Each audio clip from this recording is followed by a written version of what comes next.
মানুষগুলির যখন এই সম্পদের পাহাড় সামনে চলে আসে, এই দুর্নীতি এবং এই দুর্বৃত্তায়নের পাহাড় সমান এবং সমুদ্র সমান সম্পদের যখন হিসাব সামনে চলে আসে সাধারণ মানুষের, তখন ওনারা এগুলিকে ব্যাখ্যা দেয়, ওনারা মাছ চাষ করে, ওনারা বই লেখে।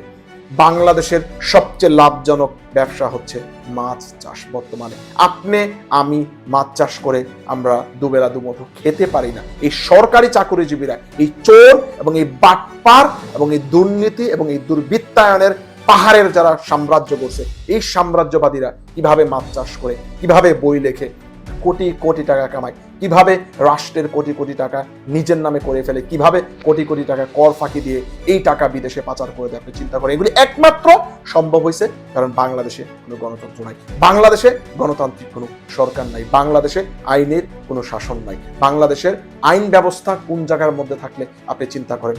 আসসালামু আলাইকুম ওয়া রাহমাতুল্লাহি ওয়া বারাকাতুহু। আশা করি সবাই ভালো, সুস্থ এবং নিরাপদে আছেন। প্রায় 25 দিন পর আজকে কথা বলতেছি, সাধারণ মানুষের কথা, নিপীড়িত মানুষের কথা এবং জনগণের পক্ষে কথা, আমার কথা, আপনাদের কথা। সকলকে ধন্যবাদ যারা আসলে এই 25 দিনের মধ্যে কথা বলতে পারিনি। অনেকে কমেন্টস করছেন, অনেকে মেসেজ পাঠাইছেন, অনেকে যোগাযোগ করছেন হোয়াটসঅ্যাপের মধ্যে যে আসলে কেন কথা বলতেছি না। আসলে আমার ইউটিউবিং করাটা আসলে কোনো প্রফেশন না, আপনারা হয়তোবা জানেন বা বুঝতে পারছেন কিনা আমি জানি না।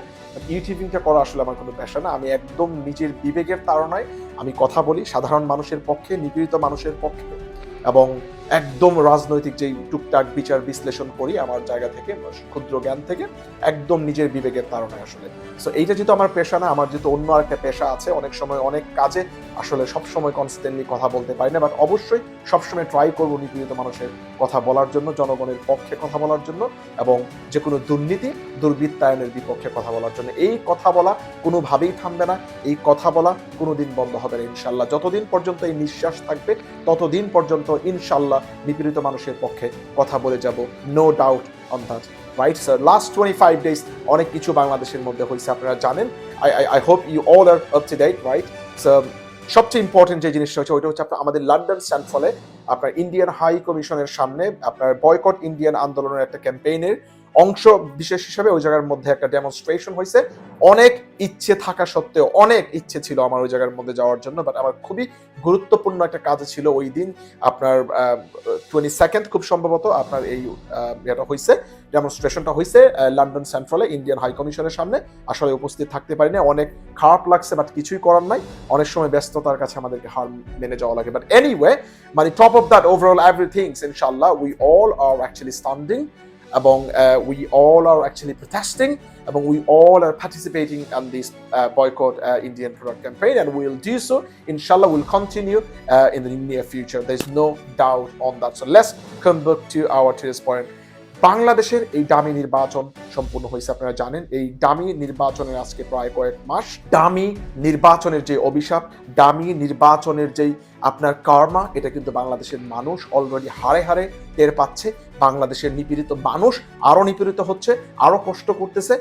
সংকট শুধু এখন একটা বা দুইটার মধ্যে সীমাবদ্ধ না, সংকট এখন মানে সংকটের কয়েকটা স্তর বাংলাদেশে এখন বর্তমানে হয়ে গেছে। আপনি যদি প্রথম সংকট নিয়ে আলোচনা করেন, ওইটা হচ্ছে 100 বিলিয়ন ঋণ আমাদের বাংলাদেশের বর্তমানে হয়েছে, যেটা 1971 এর পরে, আফটার 1971 এর পরে বাংলাদেশের ঋণ কখনোই এই পরিমাণ হয় নাই। 2008-এ আমাদের বাংলাদেশের ঋণের পরিমাণ ছিল 23 billion. Over the last 14 years এই ডিকটেটর এবং বাংলাদেশের এই অগণতান্ত্রিক এবং ভোটারবিহীন এই সরকারের ঋণ হচ্ছে 78 billion. So including 78 billion and 23 billion from 2008, overall 100 billion হচ্ছে আমাদের বাংলাদেশের ঋণের পরিমাণ। সেটা যদি আপনি ক্যালকুলেট করেন, আপনার ঋণ কি পরিমাণ হতে পারে।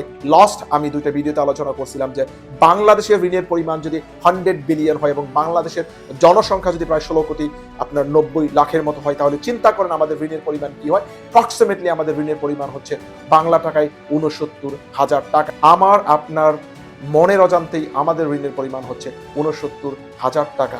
আমরা কতটা অভিশপ্ত জাতি হিসেবে বর্তমানে এগিয়ে যাচ্ছি। এই দুর্নীতির রোল মডেল হিসেবে যেই বাংলাদেশকে আমরা পৃথিবীর বুকে পরিচয় করিয়ে দিচ্ছি, এই বাংলাদেশের ভবিষ্যৎ, এই বাংলাদেশের জনগণের ভবিষ্যৎ কোনোভাবেই কল্যাণকর হবে না। বিদ্যুতের সংকট, কি পরিমাণ বিদ্যুৎ সংকট বাংলাদেশে বর্তমানে মানুষ করতেছে, যারা বাংলাদেশের খোঁজ খবর রাখেন, যারা বাংলাদেশের ফ্যামিলি আছে, আত্মীয় স্বজন আছে, যারা কথা বলেন নিয়মিত আপ টু ডেট, আপনারা জানেন যে বাংলাদেশে কি পরিমাণ বিদ্যুতের সংকট বর্তমানে আছে। কেন এই বিদ্যুৎ সংকট? আপনি যদি এগুলি ডিপলি আলোচনা করেন, ডিপলি যদি আপনি চিন্তা করেন, তাহলে দেখবেন সর্বপ্রথম বিদ্যুতের সংকট হচ্ছে, কারণ বিদ্যুতের যেই জ্বালানি, বিদ্যুৎ উৎপাদন করতে যেই জ্বালানি, ওই জ্বালানি বর্তমান সরকার কিন্তু বিয়ার করতে পারতেছে না। অ্যাজ এ রিজাল্ট আমরা কিন্তু বিদ্যুতের সংকট অনুভব করতেছি। এই সংকট এমন পর্যায়ে গেছে, বাংলাদেশের আপনার বর্তমান টেম্পারেচার হচ্ছে ওভার 40 ডিগ্রিজ। আর এই টেম্পারেচারের মধ্যে যখন সাধারণ জীবন, জনজীবন প্রায় বিপন্ন, ওই সময়ের মধ্যে বাংলাদেশের মানুষ কিন্তু আপনার বিদ্যুৎ ঠিক মতো পাচ্ছে না। সংকট হচ্ছে ডলার সংকট। এই একটা সংকট সবগুলি সংকটকে কিন্তু আপনার ত্বরান্বিত করছে। শুধু এই একটা সংকট, ডলার সংকট, রাইট? এই ডলার সংকট ডিরেক্টলি রিলেটেড টু আপনার হচ্ছে যে বৈদেশিক যে রিজার্ভ, রাইট? ডলার সংকট শুধু ডলার সংকটের মধ্যে সীমাবদ্ধ না। আমাদের যে বৈদেশিক রিজার্ভ, আমাদের বৈদেশিক রিজার্ভের যে সবচেয়ে উত্তম এবং সবচেয়ে আপনার কনসিস্টেন্ট যে সোর্স আমাদের বৈদেশিক রিজার্ভের, ওইটাই হচ্ছে বৈদেশিক যেই রেমিটেন্স বা ফরেন যেই রেমিটেন্স, আমাদের রেমিটেন্স যোদ্ধারা যেই টাকাটা বাংলাদেশের মধ্যে পাঠায়, প্রতি মাসে প্রায় 2 বিলিয়নের মতো যেই রেমিটেন্স বাংলাদেশের এই প্রবাসীরা বিভিন্ন প্রান্ত থেকে পাঠায়, পৃথিবীর বিভিন্ন প্রান্ত থেকে বাংলাদেশের মধ্যে যে রেমিটেন্সটা পাঠায়, এই রেমিটেন্সের পরিমাণ হচ্ছে প্রায় অ্যাপ্রক্সিমেটলি 2 বিলিয়ন।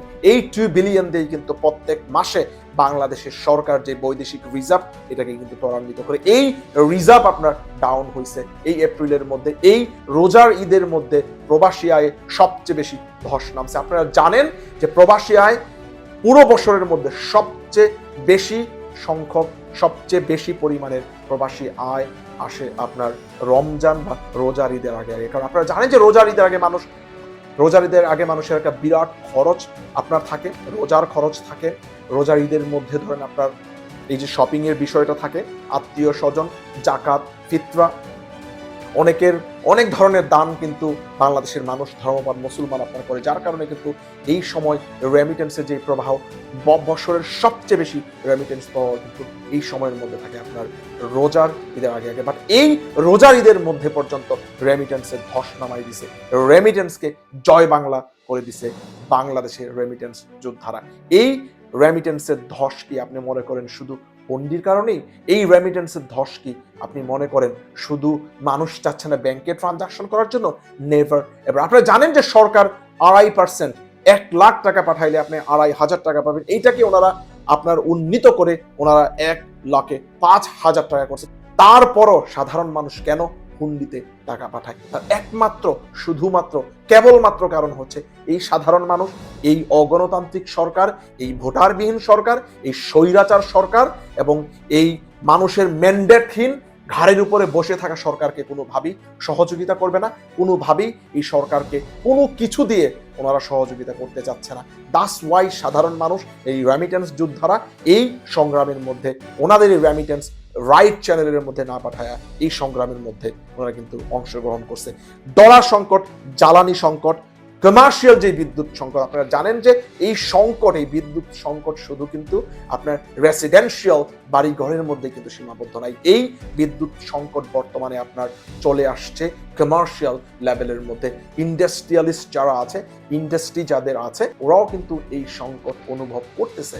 এই সংকটের বাইরে কিন্তু ওনারাও না। আর আপনারা জানেন যে এই ধরনের ইন্ডাস্ট্রিতে যখন বিদ্যুতের এই পরিমাণ সংকট হয়, ওনারা কিন্তু ওনাদের পরিমাণ মতো উৎপাদন করতে পারে না। যেই আপনার ওনার যেই আপনার টার্গেট রাখে, ওই টার্গেট অনুযায়ী কিন্তু ওনারা আপনার উৎপাদিত পণ্য কিন্তু ওনারা বিদেশে রপ্তানি করতে পারে না। কারণ এই বিদ্যুৎ সংকটের কারণে সব ধরনের সংকট যখন একত্রিত হয়, তখন কিন্তু এই সংকটটা এমন পর্যায়ে চলে যায় যে একটার সাথে সবকিছু কিন্তু আপনার সম্পৃক্ত থাকে, রাইট? আপনি যদি চিন্তা করেন যে এই সংকটগুলি কোন জায়গা থেকে আসছে, এই সংকটের সর্বপ্রথম যে উৎস, ওইটাই হচ্ছে বৈদেশিক রিজার্ভ। আমাদের সেই বৈদেশিক রিজার্ভ বর্তমানে ডাউন টু 14 বিলিয়ন।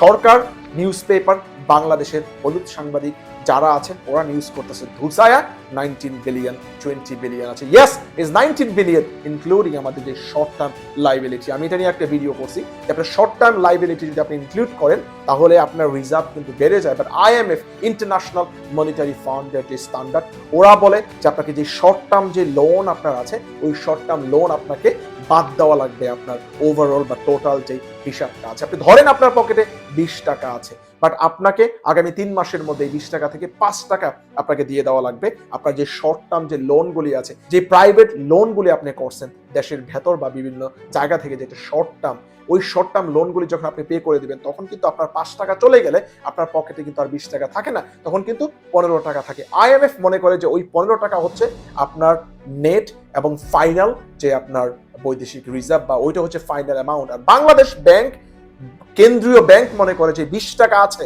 এই 3 মাস পরে আপনাকে যে টাকাটা দিয়ে দেওয়া লাগবে শর্ট টাইম লোনের মধ্যে, ওই টাকাটা সহ কিন্তু বাংলাদেশ ব্যাংক এবং কেন্দ্রীয় ব্যাংক হিসাব করে বাংলাদেশের সাধারণ মানুষকে প্রতারিত করে, বাংলাদেশের আমজনতাকে ওনারা কিন্তু আই ওয়াশ এবং ব্রেন ওয়াশ দেয়, এবং ওনারা কোনোভাবে দেখে মানুষকে চাঙ্গা রাখতে পারে কিনা। এই সংকট তীব্র থেকে তীব্রতর হচ্ছে। এই সংকটের মধ্যে সীমাবদ্ধ না, এই সংকট এখন অভিশাপ হিসাবে বর্তমানে বাংলাদেশে কাজ করতেছে।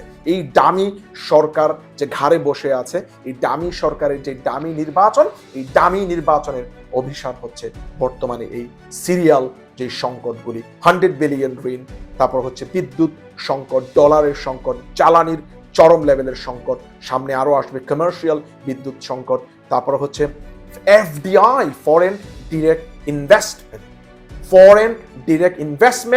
according to আপনার ডেটা, ফরেন ইনভেস্টমেন্ট আপনার বাংলাদেশের মধ্যে কমেছে 40%। Foreign direct investment is very important, যে কোনো কান্ট্রির জন্য foreign direct investment is very important. ওই দেশের রাজনৈতিক বিচার বিশ্লেষণ, ওই দেশের আইন ব্যবস্থা, ওই দেশের রাজনৈতিক পরিবেশ, ওই দেশের মানুষের কথা বলার অধিকার, ওই দেশের সবকিছু বিচার বিশ্লেষণ করে কিন্তু FDI নরমালি কিন্তু একটা কান্ট্রির মধ্যে আপনার ফরেন ডিরেক্ট ইনভেস্টমেন্টগুলি হয়। সো বাংলাদেশের বর্তমান ক্রাইসিস আপনারা জানেন কোন জায়গার মধ্যে। বাংলাদেশে একটা অগণতান্ত্রিক সরকার বর্তমানে ক্ষমতাকে আঁকড়ে ধরে আছে, যেই জায়গার মধ্যে গণতন্ত্রের সমস্ত শক্তি একত্রিত হয়ে এই সরকারকে আপনার বলছে গণতান্ত্রিক উপায়ে একটা নির্বাচন দেওয়ার জন্য, ওনারা কিন্তু ওই নির্বাচন করতে ব্যর্থ হয়েছে। ওনারা কিন্তু ওনাদের যে ডিকটেটরশিপ এটাকে প্রমাণ করার জন্য একচেটিয়া ভাবে ওনারা কিন্তু সাজানো, পাতানো এবং গোছানো একটা নির্বাচন করছে। এই নির্বাচনের অভিশাপ আমরা এখন বর্তমানে ভোগ করতেছি।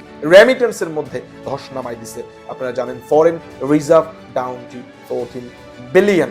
টপ অফ দ্যাট, মানুষ যখন এই পরিমাণ সংকটে আছে, মানুষ তার নিত্য প্রয়োজনীয় জিনিসপত্রের দাম যখন ঊর্ধ্বগতি, মানুষের যখন নাভিশ্বাস উঠে গেছে, ঠিক এই মুহূর্তে যখন বাংলাদেশের এই আমলাতন্ত্রের, এই সরকারি চাকরিজীবীদের দুর্নীতি একটা অহরহ জিনিস, এটা একটা নর্মালাইজ আমাদের বাংলাদেশ হয়ে গেছে। বাট এই দুর্নীতিকে আপনার নেক্সট লেভেলে কিন্তু নিয়ে গেছে বর্তমানে বা সাবেক যে আইজিপি ছিল, এই সরকারের সবচেয়ে বড় যে অলিগার ছিল, যার কাঁধে ভর করে যে এই সরকারের দুর্নীতি দুর্বৃত্তায়নে বিরাট একটা রোল আপনার প্লে করছে, ওই দুর্নীতিপরায়ণ সরকারি কর্মকর্তা কিন্তু হচ্ছে সাবেক আইজিপি বেনজির আহমেদ।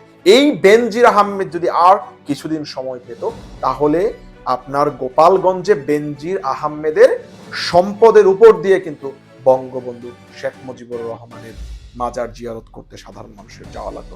এই পরিমাণ সম্পদ উনি কিন্তু দুর্নীতি এবং কালো টাকার পাহাড় থেকে কিন্তু এই পরিমাণের সম্পদ উনি করছে। উনি বিভিন্ন জায়গার মধ্যে সম্পদ করছে, উনি সবকিছু অস্বীকার করছে। উনি একটা কাউন্টার ভিডিও করছে প্রায় 25 দিন পরে, ওই কাউন্টার ভিডিওর মধ্যে কিন্তু কোনো ধরনের কোনো এভিডেন্স উনি দেয় নাই, মন গড়া তথ্য দিয়ে সবকিছু উনি অস্বীকার করে কিন্তু এই দুর্নীতিকে উনি ট্রাই করতেছে ধামাচাপা দেওয়ার জন্য। আপনি কি মনে করেন যে এই দুর্নীতির বিচার বাংলাদেশের মধ্যে হবে? কোনোদিন হবে? আপনি কি মনে করেন যে এই পরিমাণ দুর্নীতি বাংলাদেশের একজন সাধারণ আমলা, যার সারা জীবনের কামাই হতে পারত 1 কোটি প্রায় 80 লাখ টাকার মতো, 1 কোটি 80 লাখ টাকার মতো গটি বাটি মিলাইয়া যিনি কাজকর্ম করে নিজের পরিশ্রম বা পারিশ্রমিক থেকে যিনি 1 কোটি 80 লাখ টাকা পাইছে, এই ব্যক্তি শুধু তার মেয়ের বিশ্রামের জন্য ফ্ল্যাট কিনে 3 কোটি টাকা দিয়ে, কিভাবে এটা সম্ভব? কি পরিমাণ, কোন লেভেলের দুর্নীতি, কোন লেভেলের চোর হইলে এই তো কিছু আপনার করা সম্ভব। আপনি চিন্তা করেন 1,80,00,000 কোথায় আর কোথায় শত শত কোটি টাকার সম্পদনি করছে। আপনি চিন্তা করেন এই মানুষগুলির যখন এই সম্পদের পাহাড় সামনে চলে আসে, এই দুর্নীতি এবং এই দুর্বৃত্তায়নের পাহাড় সমান এবং সমুদ্র সমান সম্পদের যখন হিসাব সামনে চলে আসে সাধারণ মানুষের, তখন ওনারা এগুলিকে ব্যাখ্যা দেয়। ওনারা মাছ চাষ করে, ওনারা বই লেখে। বাংলাদেশের সবচেয়ে লাভজনক ব্যবসা হচ্ছে মাছ চাষ। বর্তমানে আপনি আমি মাছ চাষ করে আমরা দুবেলা দুমুঠো খেতে পারি না। এই সরকারি চাকরিজীবীরা, এই চোর এবং এই বাটপার এবং এই দুর্নীতি এবং এই দুর্বৃত্তায়নের পাহাড়ের যারা সাম্রাজ্য করছে, এই সাম্রাজ্যবাদীরা কিভাবে মাছ চাষ করে, কিভাবে বই লেখে, কোটি কোটি টাকা কামায়, কিভাবে রাষ্ট্রের কোটি কোটি টাকা নিজের নামে করে ফেলে, কিভাবে কোটি কোটি টাকা কর ফাঁকি দিয়ে এই টাকা বিদেশে পাচার করে দেয়। আপনি চিন্তা করেন, এগুলি একমাত্র সম্ভব হয়েছে কারণ বাংলাদেশে কোনো গণতন্ত্র নাই, বাংলাদেশে গণতান্ত্রিক কোনো সরকার নাই, বাংলাদেশে আইনের কোনো শাসন নাই। বাংলাদেশের আইন ব্যবস্থা কোন জায়গার মধ্যে থাকলে আপনি চিন্তা করেন এই অবস্থার মধ্যে যেতে পারে। এই আপনার দুদক কতদিন পরে আপনি চিন্তা করেন হঠাৎ করে ঘুম থেকে ওনারা উঠছে। এত আলোচনা সমালোচনা হওয়ার পরে, এত তথ্যবহুল আপনার পত্রিকার মধ্যে খবর আসার পরেও কিন্তু দুদক ওনারা র্যাপিড কোনো অ্যাকশন নেয় নাই। ওনারা কিন্তু স্লো মোশনে কাজ করতেছে। আপনারা মনে করেন যে এই পুলিশের সাবেক এই আইজিপি এই দুর্নীতি করছে, বর্তমান এই ডিকটেটর বা বর্তমান এই সাজানো পাতানো নির্বাচনের যিনি হেডমাস্টার, ওনার কোন ধরনের কোনো সম্পৃক্ততা ছাড়া? এটা কি কোনো মানুষ আপনারা মনে করেন, সাধারণ মানুষ মনে করেন? কখনোই না। বাংলাদেশে আইনের শাসন এই লেভেলে বর্তমানে চলে গেছে। ওনার যদি বিচার করে, বর্তমানে যারা দুর্নীতিগ্রস্ত দুর্নীতি পরায়ণ যেই অফিসারগুলি আছে, যারা এই বর্তমান ডিকটেটরকে সাপোর্ট করতেছে, ওরা কখনোই কোনোভাবেই এই সরকারকে আর সাপোর্ট করবে না। সো এই সরকার তার নিজের অস্তিত্বকে টিকিয়ে রাখার জন্য হলেও এই বেনজির আহমেদের কোনো বিচার করবে না। আপনারা ধরে রাখেন, লিখে রাখেন। এতটুকুই ছিল আজকের বলার। অনেক দিন পর কথা বলা শুরু করছে, ইনশাআল্লাহ সিরিয়ালি সবকিছু নিয়ে আলোচনা করব। Thank you once again for watching me. এবং এই অভিশপ্ত জীবন থেকে আমরা সকলে মুক্তি চাই, এবং আমাদের যে আন্দোলন, আমরা যেখান থেকেই পারতেছি, যেভাবেই পারতেছি, যেভাবে আমরা সম্পৃক্ত আছি এই আন্দোলনের মধ্যে, ইনশাল্লাহ আমরা সবাই ইউনাইটেড থাকব। আমাদের এই সম্মিলিত আন্দোলন ইনশাল্লাহ একদিন ভালো কিছু নিয়ে আসবে, এবং এই সম্মিলিত আন্দোলন একদিন আমাদেরকে বিজয়ের সন্নিকটে নিয়ে যাবে ইনশাল্লাহ। Thank you once again for watching me. ইনশাল্লাহ, I'll see you again in another video. Assalamu alaikum wa rahmatullahi wa barakatuh.